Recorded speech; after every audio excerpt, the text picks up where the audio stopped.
What captured me and drew me, it was certainly the coming of age story in it and the relationship between Miller and Clara, and those sort of things I vibed with and felt like I could do them well, and liked obviously all the Dave and Allison stuff too, but I have a special place in my heart for coming of age movies and things like that, and grew up watching so many of those movies, and there's not much that comes out anymore in a theater for them. I always knew I wanted to work with Allison, and she had auditioned for my first movie. So I'd known her for many years and known Dave for a long time, and knew we wanted to put them in the movie together, and thought that they would have good chemistry, and thought that they were, and when you meet them, they're very similar in the way they approach acting.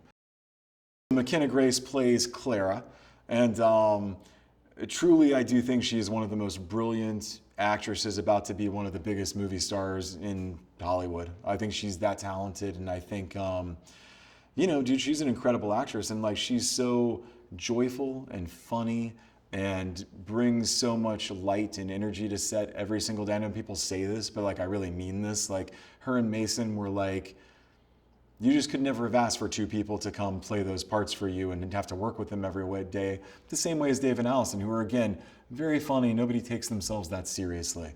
None of us really take ourselves that seriously, which is why making a movie like this is a lot easier. Every scene in the movie, I'd say especially the Dave and Allison scenes, we reworked with them from the ground up. Pretty much any scene Dave and Allison were in a scene together in, we rewrote it for them. Mason and Mckenna, younger, a little different, but they were always obviously bringing stuff to us or trying new things as well. And again, some of the funniest stuff in the movie and the best stuff in the movie is improvised. All the big laugh lines in the movie that get the big laughs in the theater aren't things that were written for the most part. They're just natural things that happen through everybody having fun. This is a movie for a mass audience, and it's like it needs to be hopeful, and it needs to give people a reason to feel positive when they leave the theater. And it's like all these things are in the book, but like they're not exploited in the way you'd exploit them in a movie. So I think you're always looking for that fine balance of like the real kind of humor and life stuff that would happen regardless of what was going on in your life that sucked, So life keeps going and things keep happening, and you're still gonna laugh about stuff. What I really thought was like, it's been a really long time since there's been a really good movie about a mom and a daughter. What if there was a movie that we could have moms and daughters go to the theater and see it together, and they'd watch it in 10 years and they'd show their daughters on a couch one day or something, There's just not that many movies made for people today in the way that there used to be. So it's like, if we can make a great one for women and for mothers and daughters to go see together, that's more than most anybody else is putting out in the movie theaters this year.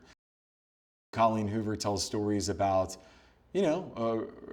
again, she makes pretty real and compelling feeling characters in situations that most people aren't dealing with on a daily basis, but they give you the dramatic spur that you need to deal with all these character relationships and personal relationships between family members.